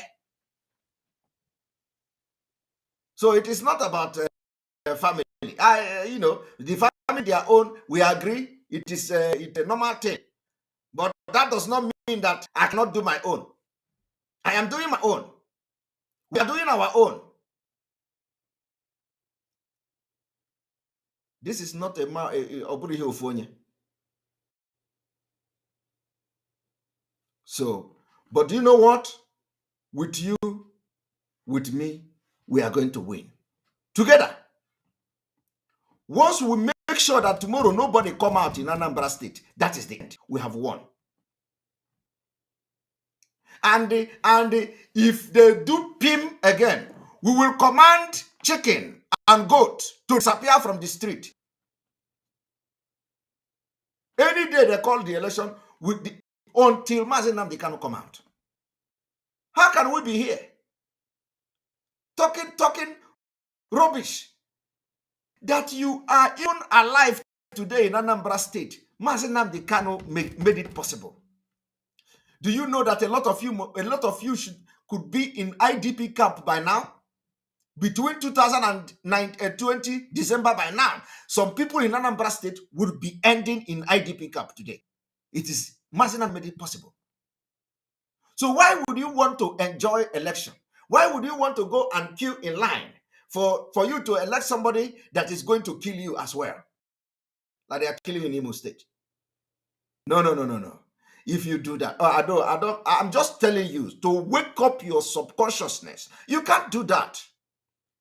You can't do that. You can't do that.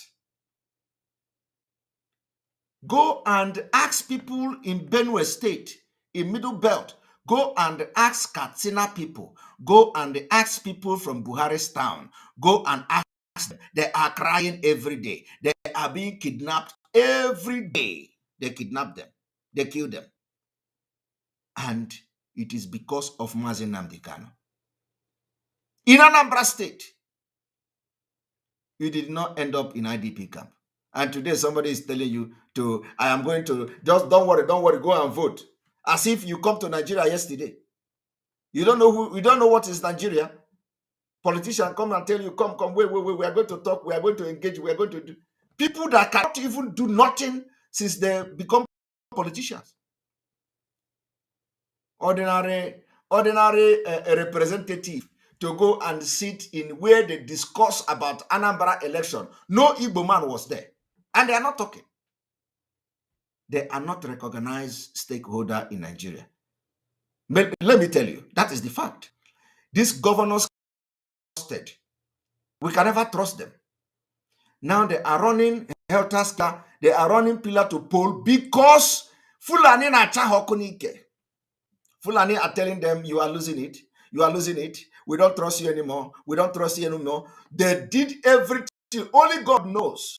Only God knows what they did. They did everything. And now we are having peace talk. We're having peace talk. We agree, peace talk is good. But let us see result first. It is result we need. We want to see Mazi Nnamdi before anything is done. And let me tell you, we are not going to shoot gun. No. It is not even, just wake up in the morning, open the curtain of your window, it's going on, day don't break, okay, you go back and sleep. If you hear the DSS shooting outside, in fact, one moment, let me show you something.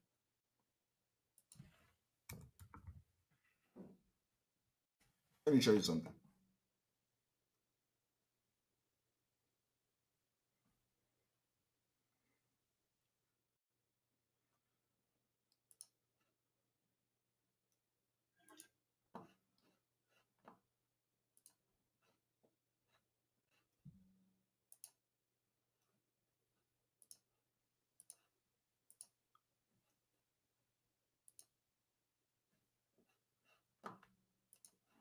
Look, they are shooting and shouting, Al-Kubar. I don't know what they are shouting, but listen to that.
Now, let me also, that is just example.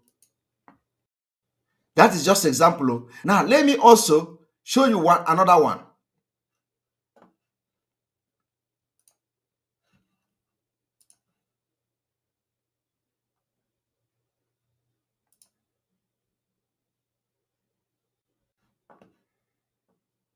Employment. The future.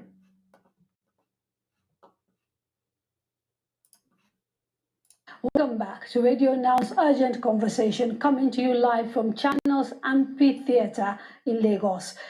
Now, There won't be.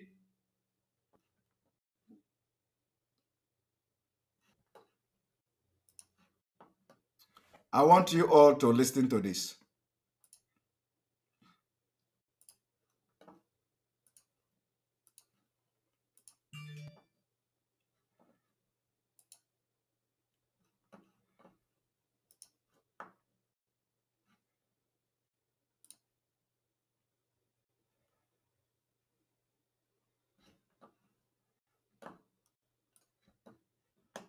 Tourism. In the area of education, I have said that nobody should pay elementary and secondary school fees, and I will also build 21 satellite campuses. Everybody know about that.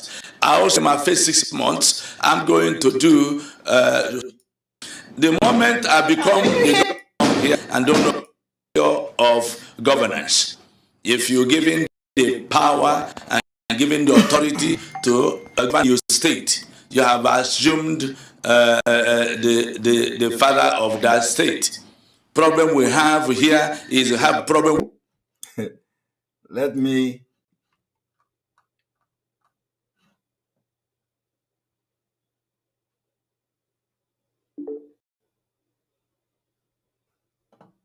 A moment.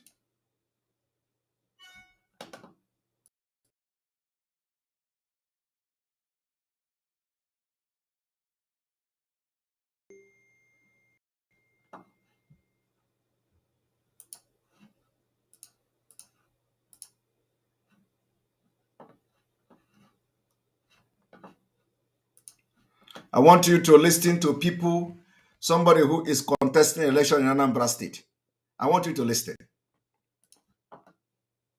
We got fatherism, where people choose anybody they want, who doesn't even belong here and don't know what to do, and they will go and make them the governor. Gunshot. You understand? So, as soon as I become the governor of Anambra State, we will go ahead and be, as soon as there's a gunshot going out, but I will continue with this so that you know that we're in a war zone in Anambra.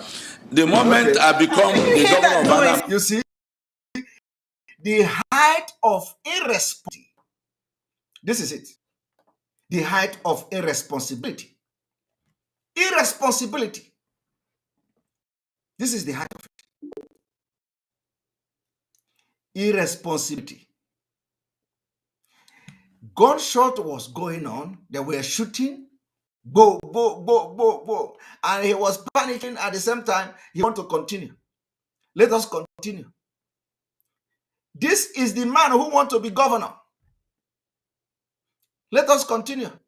And you know how he wants to handle this insecurity? He wants to empower the military. He wants to give military equipment. He wants to buy sophisticated weapon for the police. He wants to buy, in fact, he wants to build fire, whatever, for Nigeria police. He wants to build this. He wants to buy helicopter, gunboat for the police to fight insecurity.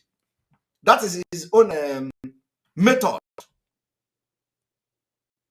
So instead of addressing the problem from the fundamental, what is the cause of the insecurity? Why are the people carrying gun? No, he's not interested in that. Of course, he says he's going to engage them. But his first response to that question says a lot of who is, what he's going to do. And he came from America. Now watch.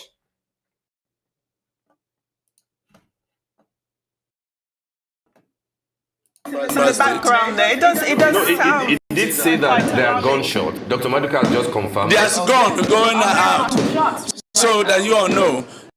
There's gun going out, but we are safe. Which part of the now, city are you? Let me say something So that we have a fair idea of what's going on. Well, I cannot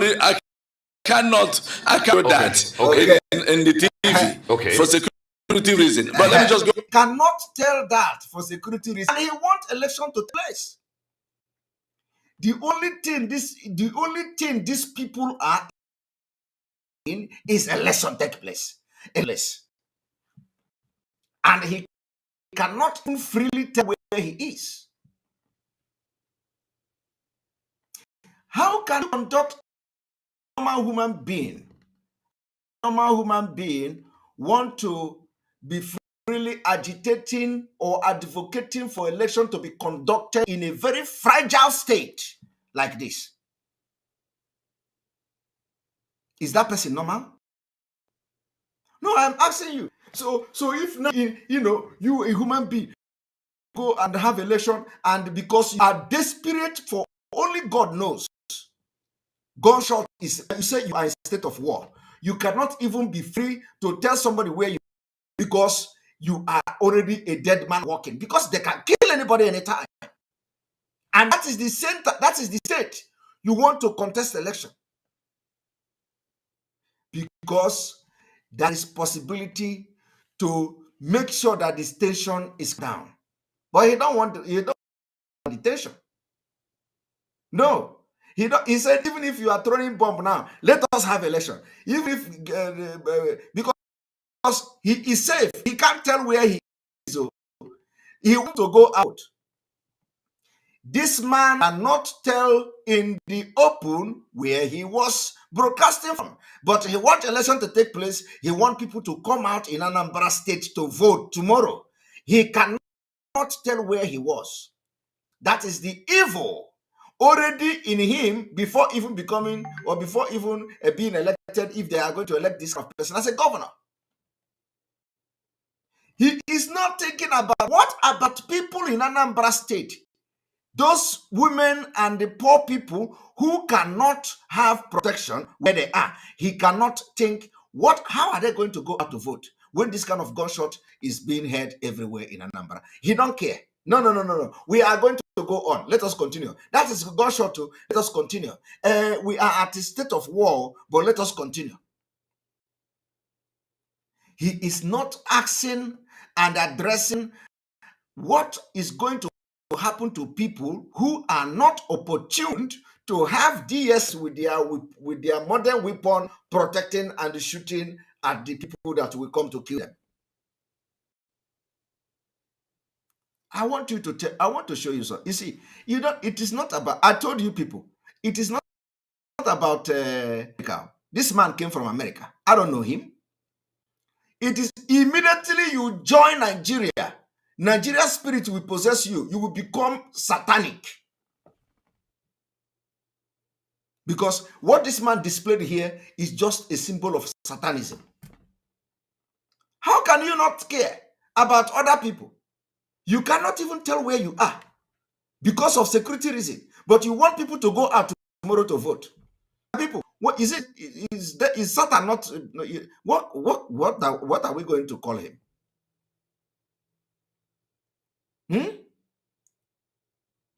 And he has not been elected though.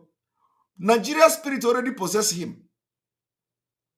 Nigeria politician spirit already possessed him. Instead of him to say, we cannot have this election with this kind of atmosphere. Yeah, gun is everywhere. I think we need to fight this insecurity. We need to do something about this insecurity. Find a way to solve this insecurity. He don't want to that.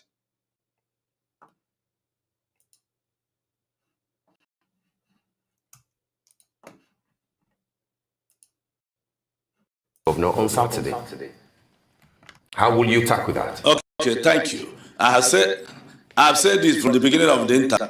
Tackle those challenges, or do you think those challenges go away in the aftermath of the election? Especially the IPOB challenge, which is not likely to disappear so soon. The IPOB challenge will stay there for whoever becomes the governor on Saturday. How will you tackle that? Okay, thank you. I've said this from the beginning of the interview. 50% of the problem of insecurity is a failure of governance. If you're given the power and given the authority govern your state, you have assumed the father of that state. We have here, we've got the fatherism, where people choose anybody they want, who doesn't even belong here and don't know what to do, and they will go and make them the governor. You understand? So, as soon as I become the governor of Anambra State, we will head and be, as soon as there's a gunshot to go, continue with this so that you know that we're in a war zone. Right. The moment I become the governor of Anambra, see, he was not even concerned about his own life. He want to continue. Why the journalist there? The journalist immediately, they showed concern. The journalist showed concern. The journalist was asking, are you safe? Are you safe? There you are. We are desperation. Evil desperation. The journalist, are you safe? Are you sure you are safe? He said, let us continue. No. We are hearing gunshots. Are you safe? No. This is Anambra. That is the impunity. The level of impunity politicians, average politicians in Nigeria. They don't care. They don't care. And somebody is saying, go and vote in Anambra election. So that tomorrow they come and become governor.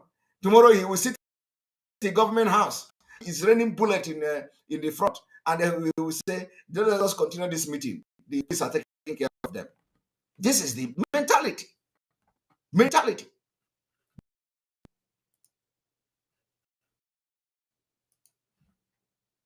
It does sound. It did say gunshots. Dr. Maduka has just confirmed. There's gun going out. So that you all know, there's gun going out. Which part of the city are you? Let me say something. So that we have a fair idea going on. Well, I cannot tell you that in the TV for security reason. But let me just go ahead and answer the security question. I am the only candidate that if elected into power, you say Dr. security in Anambra State. How do you intend to do that? Because as it appears, where you're sitting, there are gunshots. Exactly. We're hearing ironically why we're talking about security. Because it does appear that you're talking about it. We just want to know how you intend to tackle that. Yes, that is happening because I'm not the governor yet. The moment I have become the governor, this will stop. And let me tell you how I'm going to do that. Immediately, I will start fortifying all our security forces and go to the infrastructure. You can't just go and light kerosene on a police station and it burn down. Yes. Understand? We will provide everything they need to defend themselves. We will go ahead and feed and make sure that we pay them well so that they can be able to be ready to fight if needed. But the main thing that I will do, you see, this is the heart of the man. What you just listened to now is the heart of the man.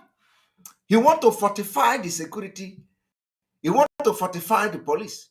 That he wants to fortify the police station so that if you want to put kerosene, it will not cut. He came from America. He came from America. He wants to fortify the police.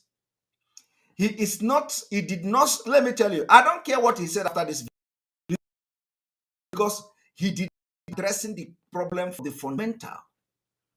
He started addressing the problem by want to equip police, by want to fortify them, by want to give them AK-47. So in America, where he come from, police is not shooting AK-47 like that. They use this small pistol now to shoot people. He want to fortify the police in Anambra. This is bad. This is bad. On this note, I'm going to stop here. May God bless you.